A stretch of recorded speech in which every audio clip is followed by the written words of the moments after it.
Hello दोस्तों, कैसे हैं आप लोग। आज जो नया टर्म हम लिटरेरी का समझने वाले हैं, यूज करने वाले हैं, वो है बैलेट। बैलेट देखिए, सबसे पहले समझिए कि बैलेट क्या था। कि जो बंजारे लोग वगैरह कुछ होते थे, वो कभी इस गांव कभी उस गांव एंजॉय करते थे, गाने गाते थे। अभी भी हमारे घरों के आगे कई बार आते हैं कुछ लोग, अरे रो बहादुर पूरी काद तुरे दूरी दाह, इस टाइप से गाने गाते हैं। वो एक वो होता है, एक तारा लेके गाते हैं वो, ढूंढता है कोई एक तारा, वो नहीं, उसमें एक बना हुआ होता है, बना हुआ तो देख लीजिएगा, आपको पता भी होगा। तो बैलेड क्या होता है, सबसे पहले समझ लेंगे। सॉन्ग और poem tell story events with, वो हमें स्टोरी बताते हैं, इवेंट्स बताते हैं, किसी ना किसी चीज की वीर गाथा, कोई इवेंट, वहाँ ये हुआ, वहाँ ये हुआ, किसी राजा की अप्रिशिएशन करते हैं, कुछ भी करते हैं विद। इनमें राइम होती है, रिदम होती है और म्यूजिक होता है। ठीक है, इसमें राइम और रिदम म्यूजिक ही होता है। ठीक है, राइमिंग स्कीम इसकी होती है ABCD या ABC, किधर गया, ABCBDB। ठीक है, इसमें बी ये भी होता है, ये भी इसके अंदर होता है। इसमें 4 स्टैंजा जनरली होते हैं, लेकिन स्टैंजास मतलब एक स्टैंजा, मतलब समझिए आप स्टैंजा क्या होता है। कुछ बच्चे इसमें कंफ्यूज होंगे, वो लाइन को स्टैंजा समझेंगे, कहेंगे या 4 लाइनें या 6 लाइनें या 5 लाइनें। समझिए बेटा, कोई भी गाना होता है, उसके बाद एक जो, जैसे कि गाने का क्या मतलब होता है, समझिए। कोई भी गाना है, वो गाएगा पहले, फिर म्यूजिक आएगा, फिर अंतरा आता है, फिर म्यूजिक आता है, फिर उसी सुर का फिर एक अंतरा आता है। पहले जमाने में कई अंतरे आते थे, आप देखना गानों को, है ना। उसी तर्ज पे, ये दिल कहीं लगता नहीं, क्या करूं मैं क्या करूं, उसके बाद ही तू सामने, ये तर्ज तो यही है ना। ठीक है, तो सेम तर्ज के अंदर चीजें गाते हैं। इसी तरह इसके अंदर ये 4 स्टेंजाज होते हैं, और कई बार जो एक स्टेंजाज के अंदर 6 लाइन भी यूज कर सकते हैं। ठीक है, कई बार 4 लाइन भी यूज कर सकते हैं, कोई दिक्कत नहीं। स्टेंजा मतलब एक तरीके का एक पार्ट, फिर उसके बाद सांस लिया, एंजॉय किया, फिर दूसरा पार्ट गया, पर लाइन वही होती है। आज भी यही होता है, काउंट कर लेना। इनफैक्ट जो म्यूजिक आता है उसमें भी टेक्निकल बता रहा हूँ मैं आपको, को मुझे नॉलेज, उसमें भी बार लगता है। म्यूजिक 4 बार का है, 8 बार का, 16 बार का, ये होता है एक जमाने में भी। ठीक है, जो इसको सीखे हुए हैं, बहुत जरूरी है। और जागरण वगैरह में आपने देखा होगा, जागरण में अभी आप सुनना भगवान के गाने, कभी जागरण में अभी आप सुनोगे तो जागरण का रूल क्या होता है, आप जो भी पार्ट बजाओगे फिर उसको आप 2 बार बजाओगे। इस तरह देखिए, जागरण के अंदर कोई सिंगर जानता नहीं इंस्ट्रूमेंट बजाने वालों को, ना इंस्ट्रूमेंट वाले जागरण को उसको गाने वाले को जानते हैं। तो कैसे कोऑर्डिनेशन बन जाता है, रूल यही है भाई, पहले मैं गिटार बजाऊंगा या कोई कीबोर्ड बजाऊंगा, उसका एक म्यूजिक बजाऊंगा, फिर उसको रिपीट कर दूंगा 2 बार करके, फिर दूसरा वाला कोई म्यूजिक बजाएगा, फिर 2 बार बजाएगा, फिर वो उनको क्लू दे देगा, अब आप गाओ।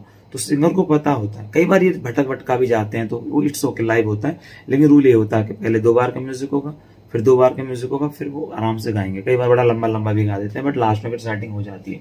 सेटिंग क्या होती है, लास्ट के अंदर भी 2 बार गाना पड़ता है, मतलब 2 बार म्यूजिक देंगे तब उसे पता चलेगा, क्लू मिलेगा कि मेरा नंबर आ गया गाने का। ठीक है, और कई बार गड़बड़ भी हो जाती है तो मैनेज हो जाता है। तो आप समझ गए कि स्टेंजा से क्या मतलब है। ये स्टेंजा 1 2 3 4, ये स्टेंजा 1 2 3 4, तो 4 स्टेंजाज होते हैं, कोई दिक्कत नहीं होती।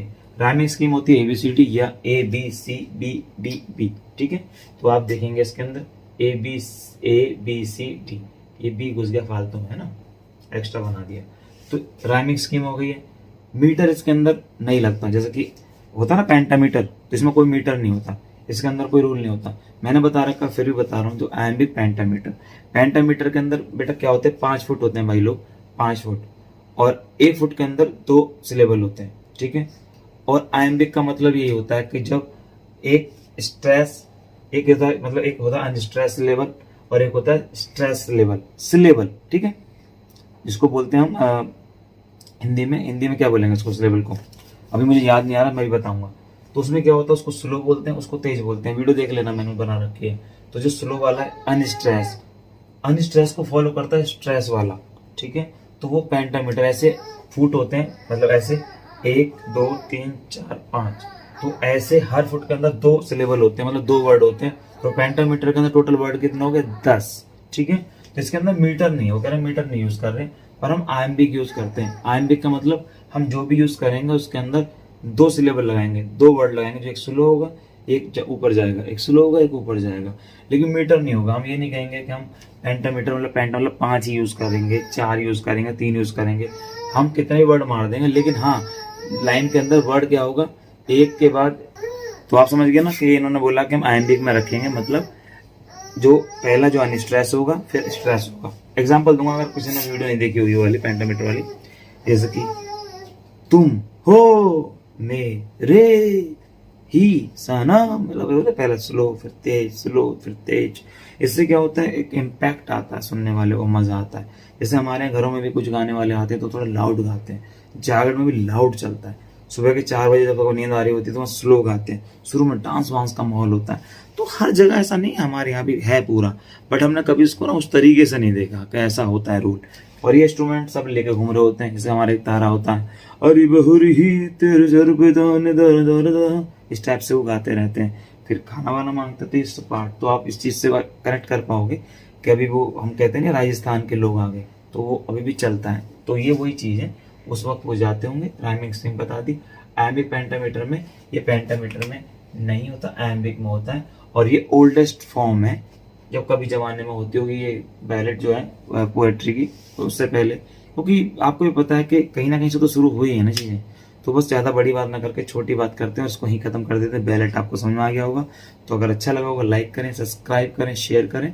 शेयर तो आप लोग करेंगे नहीं, एटलीस्ट सब्सक्राइब करके नोटिफिकेशन बेल पर आइकन पर दबा दें, क्योंकि अगर आप एमए में, तो आपका बेस तो बहुत तैयार हो ही रहा है, क्योंकि आगे जाके पेपर में सब लिखना ही है। अगर आप इस कंपटीशन की दुनिया में जाने वाले हैं तो बेस एकदम बढ़िया तरीके से आपका बेस तैयार हो रहा है। तो डोंट एक्चुअली लिटरली टर्म तो आपको छोड़ने नहीं चाहिए। और बहुत सारी चीज़ें मैं देता रहूँगा, बीच बीच में शेयर करता रहूँगा आप लोगों के साथ। मैंने बुक्स वगैरह भी शेयर करी, मे भी आपको वीडियो मिल गई होगी, नहीं तो मिल जाएगी, देखिएगा। तो thank you very much, that's all for tonight. और मैंने लिटररी टर्म ऑलमोस्ट सब बता दिया मैंने, lyric, odd, elegy, epic, ballot और सटायर, ये मेन मैंने आपको बताने थे, मैंने बता दिए। फिर भी कुछ रहता हो तो प्लीज़ कमेंट करके बताइएगा, व्हाट्सअप कर दीजिएगा मेरे नंबर पे 4 times 9, ठीक है। लिख रहा हूँ 515375। अगर कुछ रहता है, कोई भी ऐसा, कोई आपको लगता है कि कोई ऐसा कोई टर्म है या कुछ चीज़ है जो आपको बैठ नहीं रही है, कंसेप्ट क्लियर नहीं हो रहा, तो मुझे बताइएगा, मैं कोशिश करूँगा कि आपका कंसेप्ट क्लियर हो जाए। Thank you, bye bye, take care.